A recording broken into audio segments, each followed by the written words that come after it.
Even myths must have a preface. That is, a literary preface, laughed Ivan, and I am a poor hand at making one. You see, my action takes place in the 16th century, and at that time, as you probably learnt at school, it was customary in poetry to bring down heavenly powers on earth. Not to speak of Dante. In France, clerks, as well as the monks in the monasteries, used to give regular performances in which the Madonna, the saints, the angels, Christ, and God himself were brought on the stage. In those days it was done in all simplicity. In Victor Hugo Notre Dame de Paris, an edifying and gratuitous spectacle was provided for the people in the Hôtel de Ville of Paris in the reign of Louis XI in honor of the birth of the Dauphin. It was called Le Bon Jugement de la Très Sainte Gracieuse Vierge Marie, and she appears herself on the stage and pronounces her bon jugement. Similar plays from the Old Testament were occasionally performed in Moscow too, up to the times of Peter the Great. But besides plays, there were all sorts of legends and ballads scattered about the world, in which the saints and angels and all the powers of heaven took part when required. In our monasteries, the monks busied themselves in translating and even composing such poems, and even under the Tatars. There is, for instance, one such poem, of course, from the Greek, The Wanderings of Our Lady Through Hell, with descriptions as bold as Dante's. Our Lady visits hell, and the Archangel Michael leads her through the torments. She sees the sinners and their punishment. There she sees among others one noteworthy set of sinners in a burning lake. Some of them sink to the bottom of the lake so that they can't swim out, and these God forgets. An expression of extraordinary depth and force. And so Our Lady, shocked and weeping, falls before the throne of God and begs for mercy for all in hell, for all she has seen there indiscriminately. Her conversation with God is immensely interesting. She beseeches him, she will not desist, and when God points to the hands and feet of her Son, nailed to the cross, and asks, "How can I forgive his tormentors?" she bids all the saints, all the martyrs, all the angels and archangels to fall down with her and pray for mercy on all without distinction. It ends by her winning from God a respite of suffering every year from Good Friday till Trinity Day, and the sinners at once raise a cry of thankfulness from hell, chanting, "Thou art just, O Lord, in this judgment." Well, my poem would have been of that kind if it had appeared at that time. He comes on the scene in my poem, but he says nothing, only appears and passes on.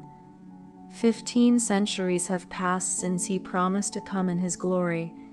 15 centuries since his prophet wrote, "Behold, I come quickly. Of that day, that hour knoweth no man, neither the Son, but the Father, as he himself predicted on earth. But humanity awaits him with faith until, oh, with greater faith, for it is 15 centuries since man has ceased to see signs from heaven. No signs from heaven come today. To add to what the heart doth say, there was nothing left but faith in what the heart doth say. It is true there were many miracles in those days. There were saints who performed miraculous cures. Some holy people, according to their biographies, were visited by the Queen of Heaven herself. But the devil did not slumber, and doubts were already arising among men of the truth of these miracles. And just then there appeared in the north of Germany a terrible new heresy.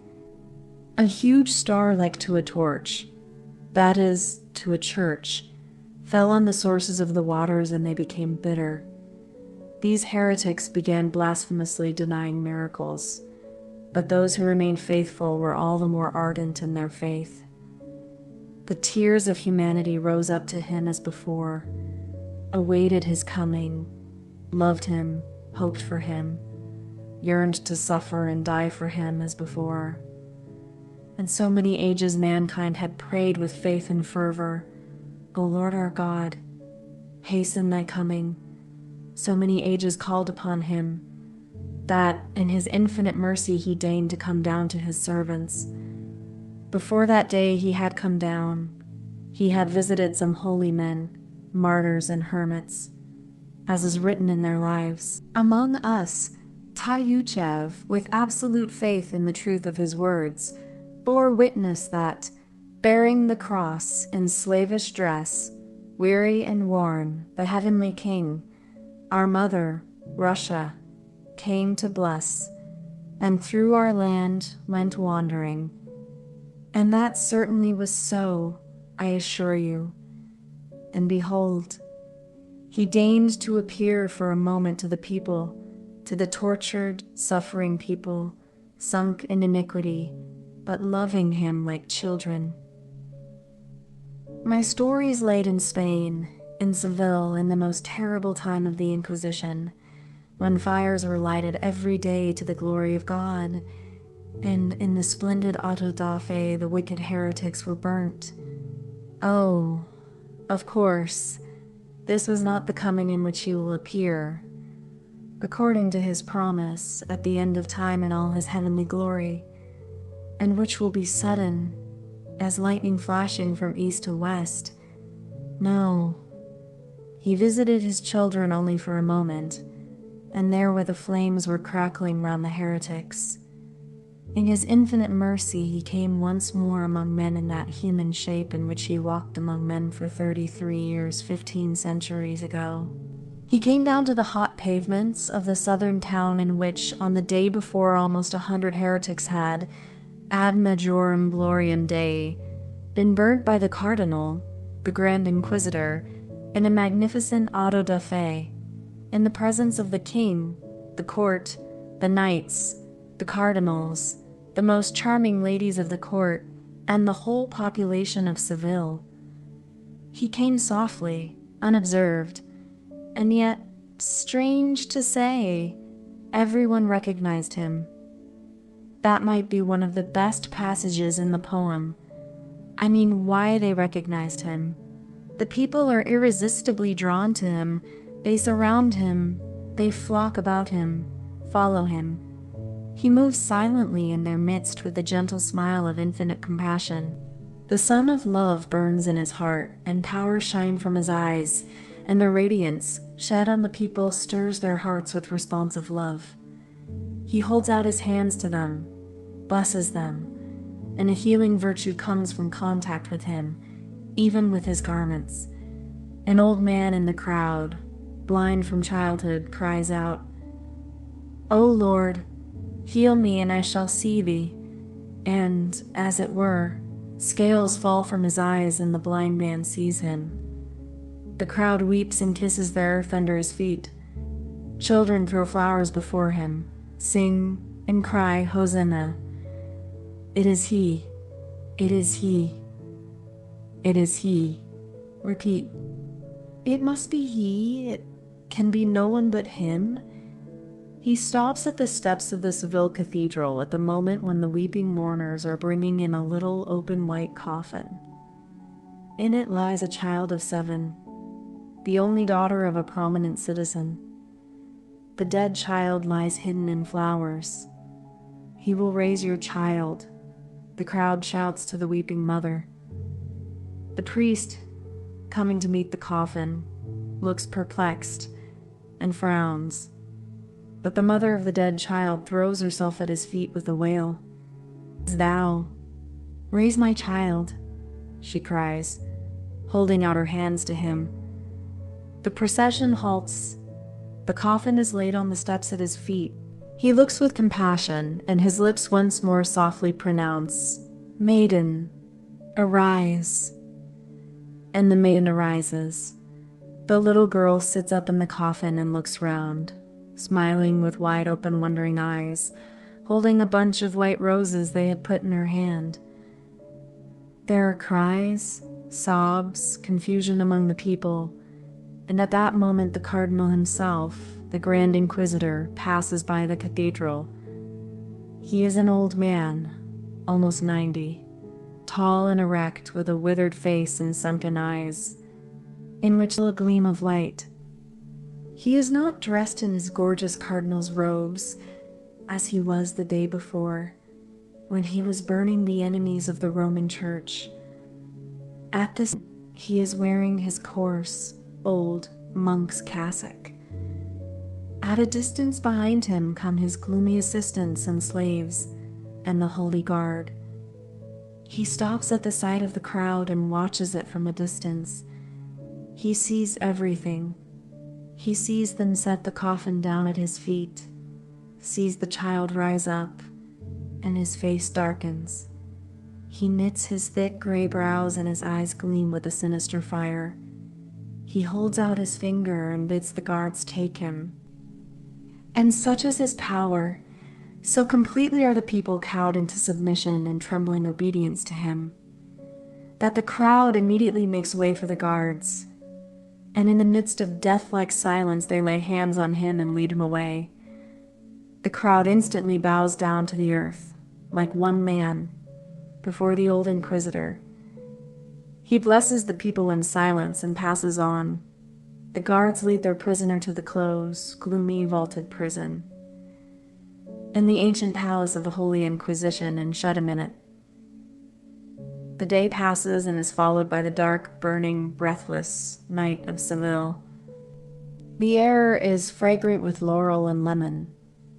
In the pitch darkness, the iron door of the prison is suddenly opened, and the Grand Inquisitor himself comes in with a light in his hand. He is alone. The door is closed at once behind him. He stands in the doorway and for a minute or two gazes into his... At last, up slowly, sets the light on the table and speaks. "Is it thou? Thou?" But receiving no answer, he adds at once, "Don't answer. Be silent. What canst thou say, indeed?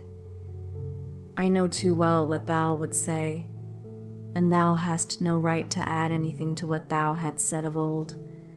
Why, then, art thou come to hinder us?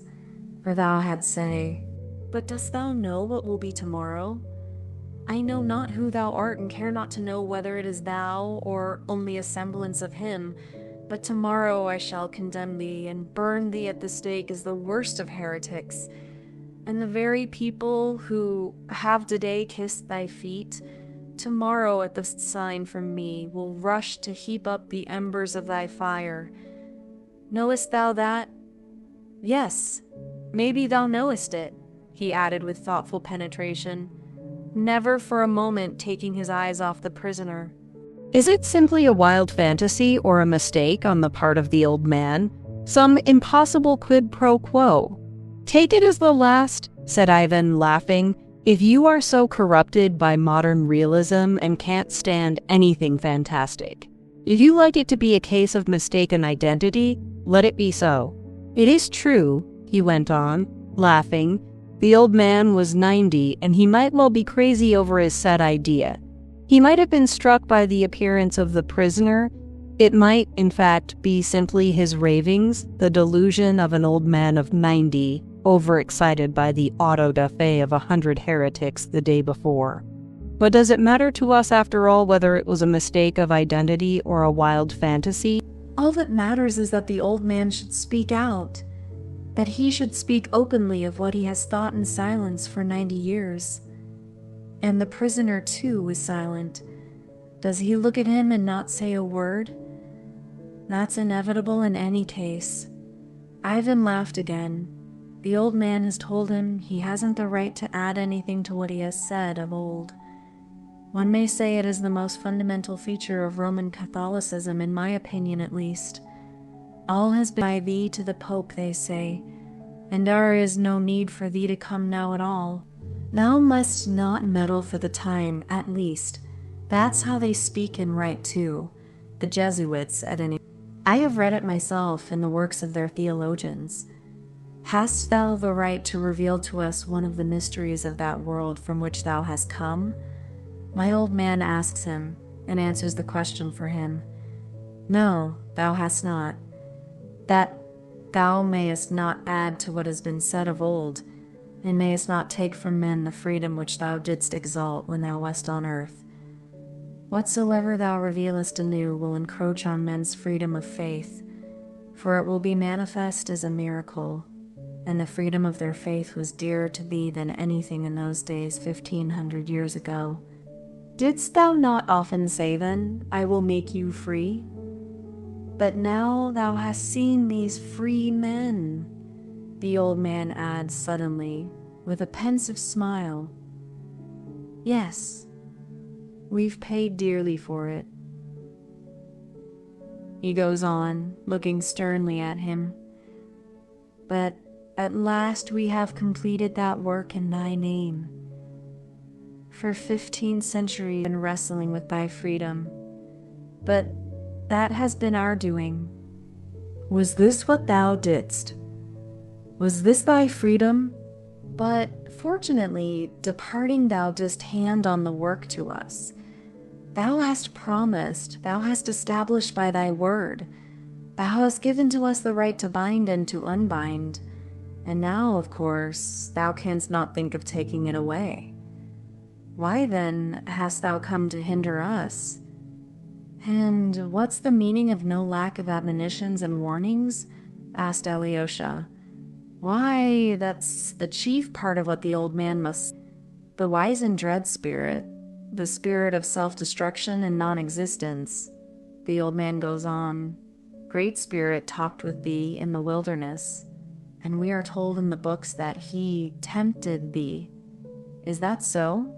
And could anything truer be said than what he revealed to thee in 3 questions and what thou didst reject, and what in the books is called the temptation?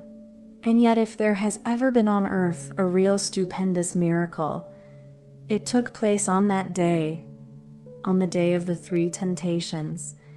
The statement of those 3 questions was itself the miracle.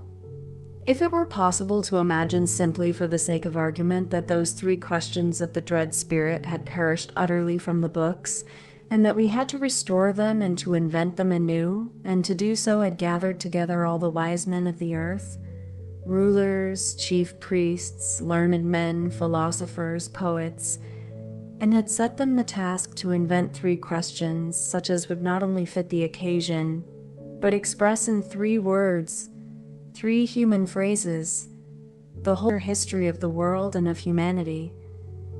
Dost thou believe that all the wisdom of the earth united could have invented anything in depth and force equal to the 3 questions which were actually put to thee then, by the wise and mighty spirit in the wilderness? From those questions alone, from the miracle of their statement, we can see that we have here to do not with the fleeting human intelligence, but with the absolute and eternal. For in those 3 questions, the whole subsequent history of mankind is, as it were, brought together into one whole, and foretold, and in them are united all the unsolved historical contradictions of human nature. At the time it could not be so clear, since the future was unknown, but now that 1500 years have passed, we see that everything in those 3 questions was so justly divined and foretold, and has been so truly fulfilled, that nothing can be added to them or taken from them. Judge thyself who was right, thou or he who questioned thee then. Remember the first question. Its meaning, in other words, was this: thou wouldst go into the world, and art going with empty hands, with some promise of freedom which men in their simplicity and their natural unruliness cannot even understand, which they fear and dread. For nothing has ever been more insupportable for a man and a human society than freedom. But seest thou these stones in this parched and barren wilderness? Turn them into bread, and mankind will run after thee like a flock of sheep, grateful and obedient, though forever trembling, must thou withdraw thy hand and deny them thy bread.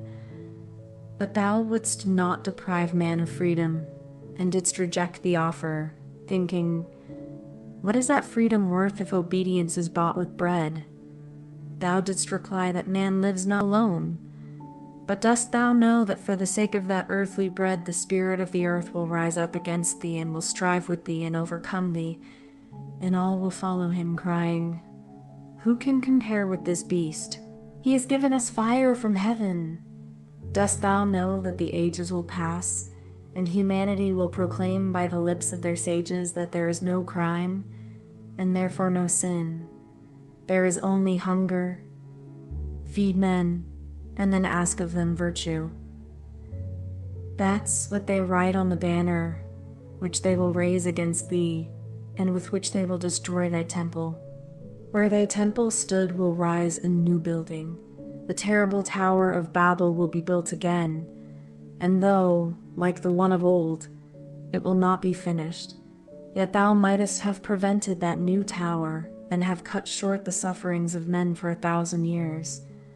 For they will come back to us after 1,000 years of agony with their tower. They will seek us again, hidden underground in the catacombs, for we shall be again persecuted and tortured. They will find us and cry to us, Feed us, for those who have promised us fire from heaven haven't given it. And then we shall finish building their tower, for he finishes the building who feeds them. And we alone shall feed them in thy name, declaring falsely that it is in thy name. Oh, never, never can they feed themselves without us. No science will give them bread so long as they remain free. In the end, they will lay their freedom at our feet and say to us, Make us your slaves, but feed us. They will understand themselves at last that freedom and bread enough for all are inconceivable together, for never, never will they be able to share between them. They will be convinced, too, that they can never be free, for they are weak, vicious, worthless, and rebellious. Thou didst promise them the bread of heaven, but I repeat again, can it compare with earthly bread in the eyes of the weak, ever sinful and ignoble race of man? And if for the sake of the bread of heaven thousands shall follow thee, what is to become of the millions and tens of thousands of millions of creatures who will not have the strength to forego the earthly bread for the sake of the heavenly? Or dost thou care only for the tens of thousands of the great and strong, while the millions, numerous as the sands of the sea, who are weak but love thee, must exist only for the sake of the great and strong? May we care for the weak too. They are sinful and rebellious, but in the end they too will become obedient. They will marvel at us and look on us as gods, because we are ready to endure the freedom which they have found so dreadful and to rule over them. So awful it will seem to them to be free. But we shall tell them that we are thy servants and rule them in him. We shall deceive them again, for we will not let thee come to us again.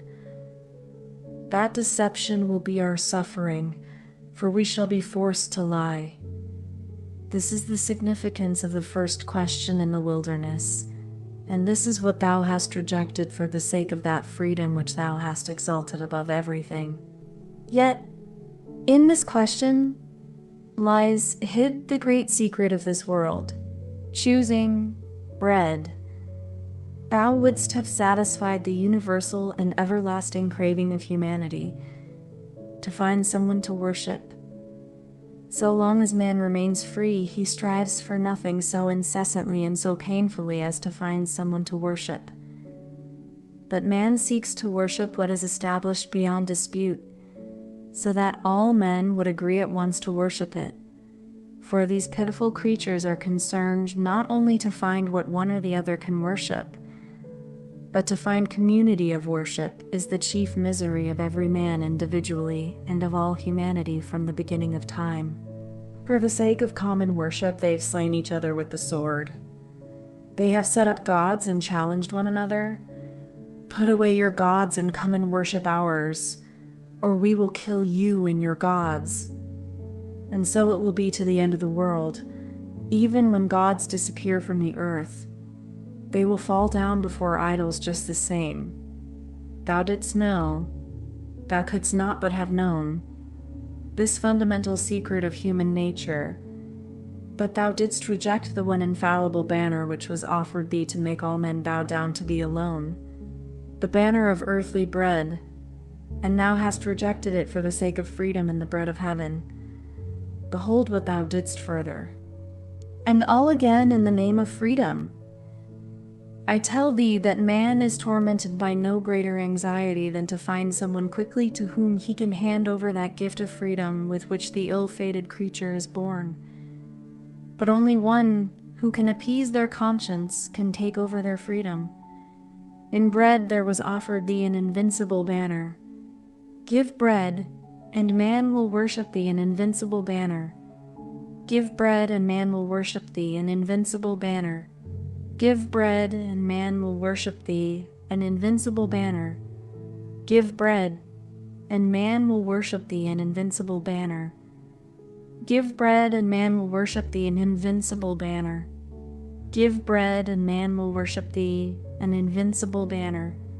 Give bread, and man will worship thee, an invincible banner. Give bread, and man stay. Without a stable conception of the object of life, man would not consent to go on living, and would rather destroy himself than remain on, though he had bread in abundance. That is true. But what happened? Instead of taking men's freedom from them, thou didst make it greater than ever. Didst thou forget that man prefers peace and even death to freedom of choice and the knowledge of good and evil? Nothing is more seductive for man than his freedom of conscience, but nothing is a greater cause of suffering. And behold, instead of giving a firm foundation for setting the conscience of man at rest forever, thou didst choose all that is exceptional, vague, and enigmatic. Thou didst choose what was utterly beyond the strength of men, acting as though thou didst not love them at all. Thou who didst come to give thy life for them. Instead of taking possession of men's freedom, thou didst increase it and burden the spiritual kingdom of mankind with its sufferings forever. Thou didst desire man's free love, that he should follow thee freely, enticed and taken captive by thee. In place of the rigid ancient law, man must hereafter with free heart decide for himself what is good and what is evil, having only thy image before him as his guide. But didst thou not know that he would at last reject even thy image and thy truth, is weighed down with the fearful burden of free choice? They will cry aloud at last that the truth is not in thee, for they could not have been left in greater confusion and suffering than thou hast caused, laying upon them so many cares and unanswerable problems, so that, in truth, thou didst thyself lay the foundation for the destruction of thy kingdom, and no one is more to blame for it. Yet what was offered thee? There are three powers alone, able to conquer and to hold captive forever the conscience of these impotent rebels for their happiness. Those forces are miracle, mystery, and authority. Thou hast rejected all three, and hast set the example for doing so, when the wise and dread Spirit set thee on the pinnacle of the temple and said to thee, If thou wouldst know whether thou art the Son of God, then cast thyself down, for it is written, The angel shall hold him up lest he fall and bruise himself.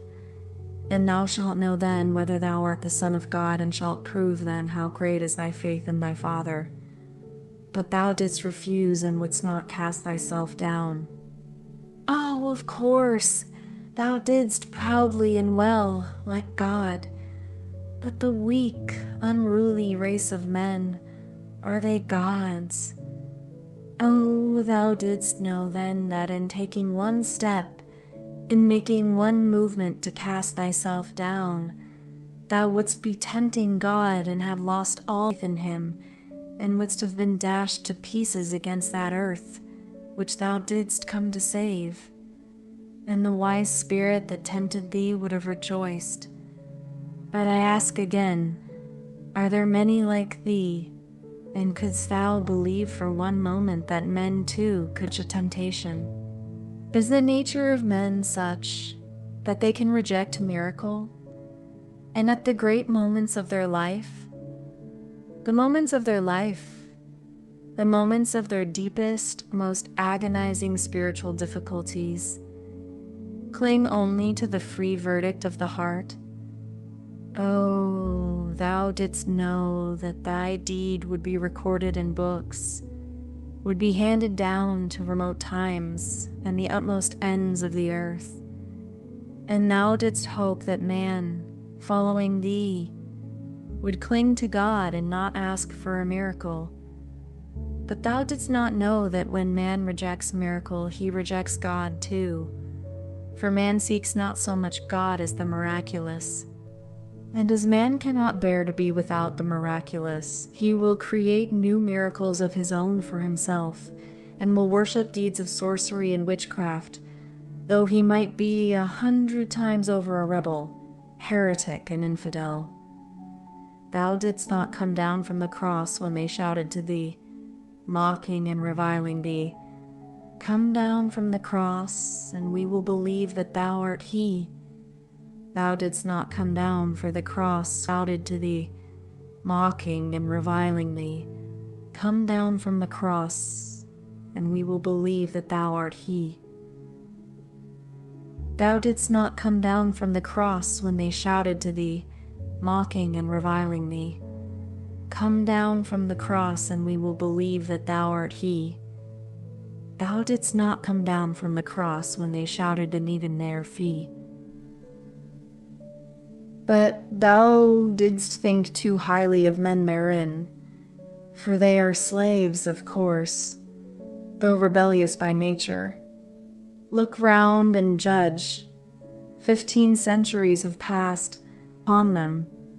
Whom hast thou raised up to thyself?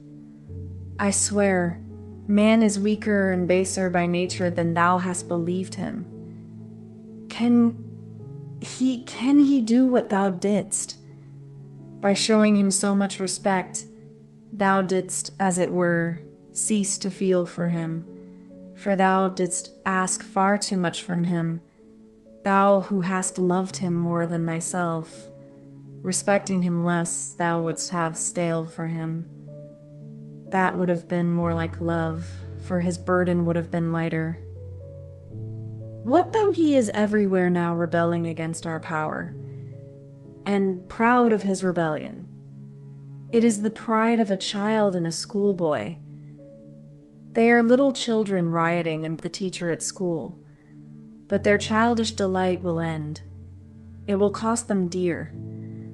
Mankind as a whole has always striven to organize a universal state. There have been many great nations with great histories, but the more highly they were developed, the more unhappy they were. For they felt more acutely than other people the craving for worldwide union. The great conquerors, Timurs and Genghis Khans, whirled like hurricanes over the face of the earth, striving to subdue its people, and they too were but the unconscious expression of the same craving for universal unity. Hadst thou taken the world in Caesar's purple, thou wouldst have founded the universal state and have given universal peace. For who can rule men if not he who holds their conscience and their bread in his hands? We have taken the sword of Caesar, and in taking it, of course, have rejected thee and followed him. Oh, ages are yet to come of the confusion of free thought, of their science and cannibalism. For having begun to build their Tower of Babel without us, they will end, of course, with cannibalism. But then the beast will crawl to us and lick our feet and spatter them with tears of blood. And we shall sit upon the beast and raise the cup, and on it will be written, Mystery. But then, and only then, peace and happiness will come for men. Thou art proud of thine elect, but thou hast only the elect, while we give rest to all. And besides, how many of those elect, those mighty ones who could become elect, have grown weary waiting for thee? and have transferred and will transfer the powers of their spirit and the warmth of their heart to the other camp, and end by raising their free banner against thee. Thou didst thyself lift up her, but with us all will be happy, and will no more rebel nor destroy one another as under thy freedom. Oh, we shall persuade them that they will only become free when they renounce their freedom to us and submit to us. And shall we be right, or shall we be lying? They will be convinced that we are right, for they will remember the horrors of slavery and confusion to which thy freedom brought them. Freedom, free thought, and science will lead them into such straits and will bring them face to face with such marvels and insoluble mysteries, that some of them, the fierce and rebellious, will destroy themselves. Others, rebellious but weak, will destroy one another, while the rest, weak and unhappy, will crawl fawning to our feet and whine to us. Yes, you were right. You alone possess his mystery, and we come back to you, save us from ourselves. Receiving bread from us, they will see clearly that we take the bread made by their hands from them, to give it to them without any miracle. They will see that we do not change the stones to bread, but in truth, they will be more thankful for taking it from our hands than for the bread itself. For they will remember only too well that in old days, without our help, even the bread they made turned to stones in their hands, while, since they have come back to us, the very stones have turned to bread in their hands. Too well will they know the value of complete submission, and until men know that, they will be unhappy. Who is most to blame for their not knowing it? Speak. Who scattered the flock and sent it astray on unknown paths? But the flock will come together again and will submit once more, and then it will be once for all. Then we shall give them the quiet, humble happiness of weak creatures, such as they are by nature. Oh, we shall persuade them at last not to be proud, for thou didst lift them up and thereby taught them to be proud. We shall show them that they are weak, that they are only pitiful children. But that childlike happiness is the sweetest of all. They will become timid and will look to us and huddle close to us in fear, as chicks to the hen. They will marvel at us and will be awe-stricken before us, and will be proud at our being so powerful and clever, that we have been able to subdue such a turbulent flock of thousands of millions. They will tremble impotently before our wrath. Their minds will grow fearful. They will be quick to shed tears like women and children, but they will be just as ready at a sign from us to pass to laughter and rejoicing, to happy mirth and childish song. Yes, we shall set them to work, but in their leisure hours we shall make their life like a child's game, with children's songs and innocent dance. Oh, we shall allow them even sin. They are weak and helpless, and they will love us like children because we allow them to sin. We shall tell them that every sin will be expiated if it is done with our permission, that we allow them to sin because we love them, and the punishment for these sins we take upon ourselves. And we shall take it upon ourselves, and we shall take it upon ourselves, and they will adore us as their saviors who have taken on themselves their sins before God, and they will have no secrets from us. We shall allow or forbid them to live with their wives and mistresses, to have or not to have children according to whether they have been obedient or disobedient, and they will submit to us gladly and cheerfully. The most painful secrets of their conscience, all they will bring to us, and we shall have an answer for all. And they will be glad to believe our answer, for it will save them from the great anxiety and terrible agony they endure at present in making a free decision for themselves. And all will be happy, all the millions of creatures except the 100,000 who rule over them, for only we who guard the mystery, shall be unhappy. There will be thousands of millions of happy babes, and 100,000 sufferers who have taken upon themselves the curse of the knowledge of good and evil.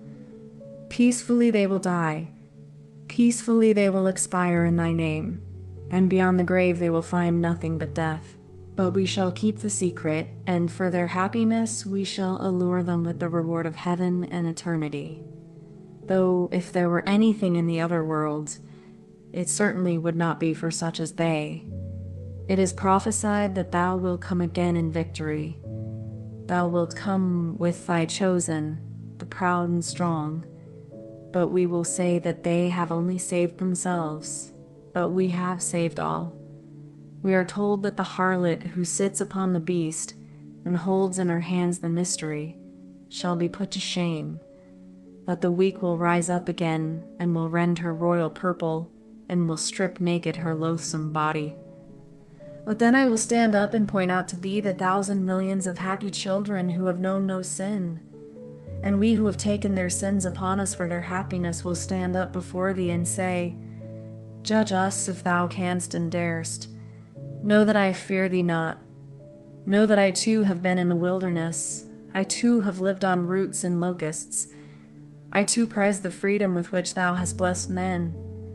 And I too was striving to stand among thy elect, among the strong and powerful, thirsting to make up the number. But I awakened and would not serve madness. I turned back and joined the ranks of those who have thy work. I left the proud and went back to the humble, for the happiness of the humble. What I say to thee will come to pass, and our dominion will be built up. I repeat, tomorrow thou shalt see that obedient flock who at a sign from me will hasten to heap up the hot cinders about the pile on which I shall burn me for coming to hinder us. For if anyone has ever deserved our fires, it is thou. Tomorrow I shall burn thee. Dixie.